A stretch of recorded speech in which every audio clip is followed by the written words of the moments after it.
Rawalpindi development authority की जानिब से एक वीडियो मंजर आम पे आई है और इस वीडियो में देखा जा सकता है कि फैसल टाउन के अंदर तबाही की जा रही है, फैसल टाउन के अंदर तोड़ फोड़ की जा रही है। सबसे पहले आप इस वीडियो को मुलाहिजा फरमाएंगे, ये वीडियो आप देखें जो आरडीए की जानिब से इशू हुई है, लेकिन इससे पहले आप चैनल को लाजमी सब्सक्राइब करेंगे और चैनल सब्सक्राइब करने से रावलपिंडी इस्लामाबाद के अंदर जितनी भी रिलायबल अच्छी हाउसिंग सोसाइटीज़ हैं उनकी अपडेट्स, उनकी न्यूज़, उनकी बुकिंग की इंफॉर्मेशन, ये सारी इसी प्लेटफॉर्म से मैं आपके साथ शेयर करता रहूंगा। तो आपने चैनल को लाजमी सब्सक्राइब करना है ताकि आपको नोटिफिकेशन मिलता रहे। सबसे पहले आप ये वीडियो मुलाजा फरमाएं।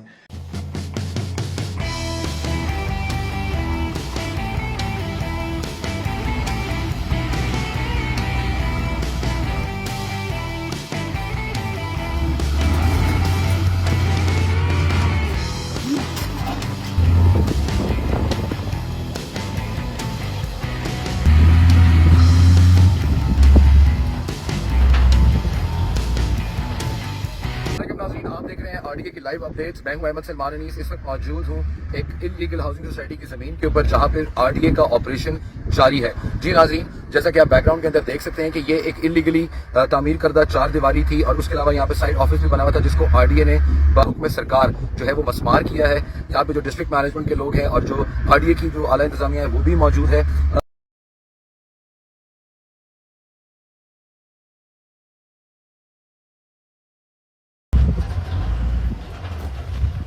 जी नाज़रीन, इस ज़मीन में आप लोगों को बताते चलें कि फैसल टाउन की मैनेजमेंट को बारहा इसके ऊपर रोका भी गया कि वो इस किस्म की कोई कंस्ट्रक्शन ना करें और ये जो प्लॉटों की सेल वो कर रहे हैं उससे बाज रहें, लेकिन उनकी तरफ से कोई खातिर खा जवाब नहीं आया। उनको शो कॉज नोटिस इशू किए गए, फिर उनकी तरफ से कुछ जवाब दिए गए जो तसल्ली बख्श नहीं थे और उन जवाब जो उन्होंने लिखा फैसल टाउन की मैनेजमेंट में उसमें उन्होंने आरडीए को यकीन दहानी करवाई है कि वो इस किस्म की कोई गैर कानूनी ना कंस्ट्रक्शन कर रहे हैं, ना इन प्लॉट्स की खरीदो फरोख्त हो रही है। हकीकत इसके बरक्स है।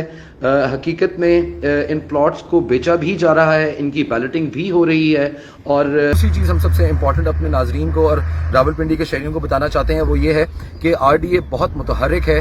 तमाम इलीगल जो हाउसिंग सोसाइटीज़ हैं या वो तमाम लोग जो इलीगल डेवलपमेंट कर रहे हैं रावलपिंडी के गिरदनवा में, उनके लिए ये एक पैगाम और एक मैसेज भी होना चाहिए कि आप इस किस्म की कोई गैर कानूनी कार्रवाई करने से पहले 10 दफ़ा सोचिए। इसलिए क्योंकि ना सिर्फ आरडीए आपकी ज़मीन के ऊपर जो है वो ऑपरेशन करेगा बल्कि आपके ऊपर कानूनी चारागोई भी जो है वो की जाएगी।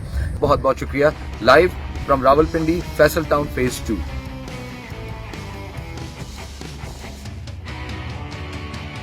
जी नाजरीन, आपने ये वीडियो मुलाजा फरमाई और इस वीडियो के अंदर आप देख सकते हैं कि किस तरीके से आरडीए इस टाइम ऑपरेशन कर रही है। और एक चीज़ मैं आपको बैकग्राउंड इसका बताता चलूँ, फैसल टाउन फेज़ 2 एक प्रोमिनेंट प्रोजेक्ट है और इन्होंने ऑलरेडी बहुत ज़्यादा प्रोजेक्ट डिलीवर किए और अल्हम्दुलिल्लाह इन्होंने कामयाबी के साथ पूरे लीगल लवाजमात पूरे किए हैं और अल्हम्दुलिल्लाह वहाँ पर अब लोग रिहाइश पजीर हैं।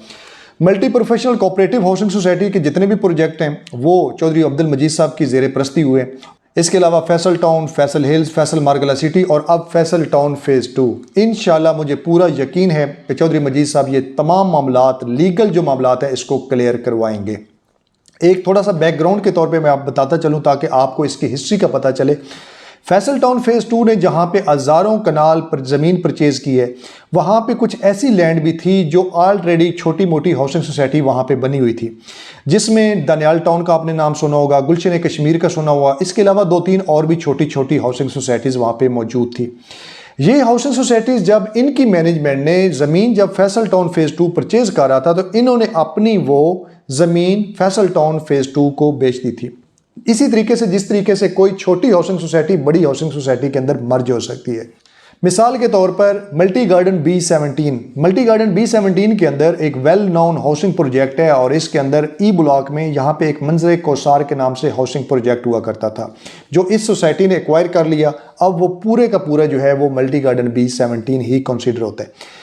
तो ये जो छोटी छोटी हाउसिंग सोसाइटीज़ थी इन्होंने अपनी ये ज़मीन चौधरी मजीद साहब को फैसल टाउन को बेच दी और इन्होंने वहाँ पे यही ज़मीन कुछ प्लॉट्स जो थे वो ऑलरेडी लोगों को बेचे हुए थे, लोगों के नाम रजिस्ट्रियाँ करवाई हुई थी। और जब लोगों को इस बात का पता चला कि हमारी ज़मीन जो है वो किसी और को बेची जा रही है तो लोग सरापा एहतजाज हुए, लोगों ने एहतजाज किया, लोगों ने अदालतों के दरवाज़ा भी खटखटाया और इसके ऊपर स्टे भी हुए और अदालती कार्रवाई भी की गई।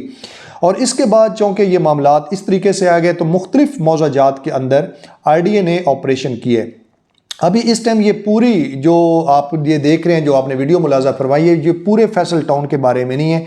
ये एक मखसूस एरिया है जो तनाज़ा है जिस जगह के ऊपर, उसके बारे में ये RDA ने ऑपरेशन किया और वहाँ पे इन्होंने जो चौकीदार की चौकी बनी हुई थी या कोई बाउंड्री वॉल थी वो उन्होंने गिराई है।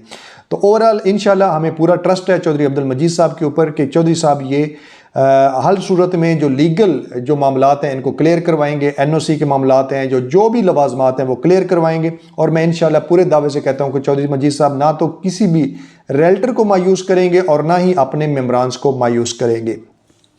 इसके साथ साथ मैं आपको एक और ख़बर देता चलूं जो कि बहुत अहम है और इसका वीडियो क्लिप भी मैं आपके साथ शेयर कर दूंगा कि चौधरी मजीद साहब और उनकी मैनेजमेंट ने इस टाइम जो RDA का दबाव या मामलात या जो भी कुछ वजूहात थी उसके बिहाफ के ऊपर चौधरी साहब ने इसकी बेल्टिंग को कैंसिल कर दिया और इसकी बेल्टिंग अब 10-15 जुलाई के बाद होने जा रही है, क्योंकि आपको पता है कि उसके दरमियान अभी बजट भी आ रहा है जून में और बजट के बाद इसकी डेट फाइनलाइज अभी तक नहीं हुई। हो सकता है जुलाई में की जाए या इवन के 10 मुहर्रम के बाद जो दिन आएंगे वहाँ पे कोई डेट फिक्स करके बताई जाएगी।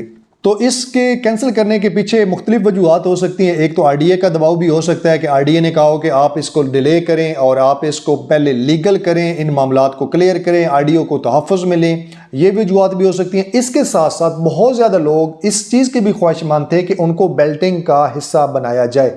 आपको पता है कि एक 6 मई जो डेट थी वो फाइनल बताई गई थी कि 6 मई तक जो लोग अपनी 6 इंस्टॉलमेंट क्लियर करेंगे सिर्फ वो ही बेल्टिंग का हिस्सा बन सकते हैं।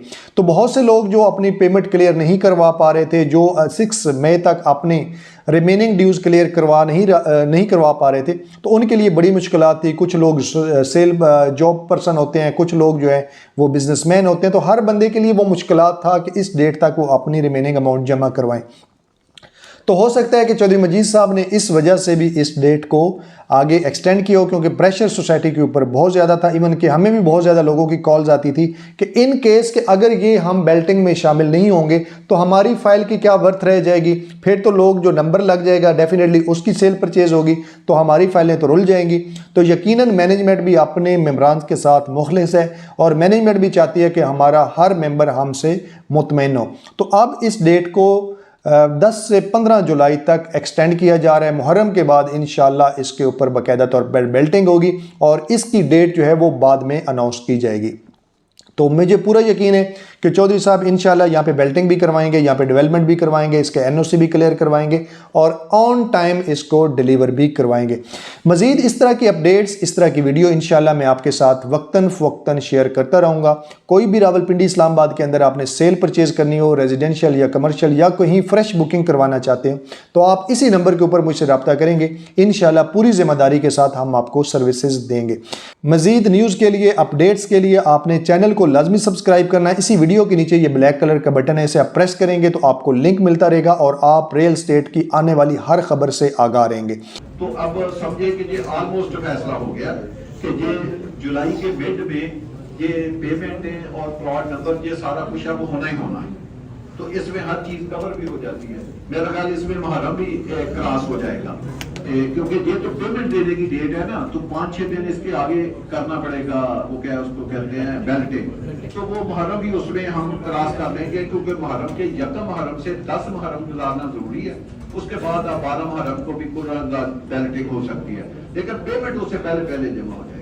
तो ये बहरहाल इस पे जो एग्जैक्ट डेट है, अभी आज ये फिर बात हुई कि आप पेमेंट पे कल को भी जमा करा सकते हैं, 31 मई तक भी जमा करा सकते हैं, बजट से पहले भी करा सकते हैं। तो अभी आपके पास 1-2 माह का मौका मिल गया। तो लेकिन इस दौरान हम खामोश नहीं बैठेंगे कि ये तो एक पेमेंट लेने का और नंबर देने का अमल जो है ये आगे जा रहा है, लेकिन जो बाकी एक्टिविटी है हमारी उसके रिलेटेड प्रोजेक्ट की, जमीनों की, कब्जे की, डेवलपमेंट की, वो अपनी वो स्पीड के साथ या वो जारी रहेगी। उसको हम कॉम्प्रोमाइज नहीं करेंगे कि ठीक है ये काम हो गया तो उसको भी स्टैंड स्टिल कर देंगे और वो ब्रेकें नहीं लगाएंगे, वो बल्कि उसकी हम पेस को बढ़ाएंगे।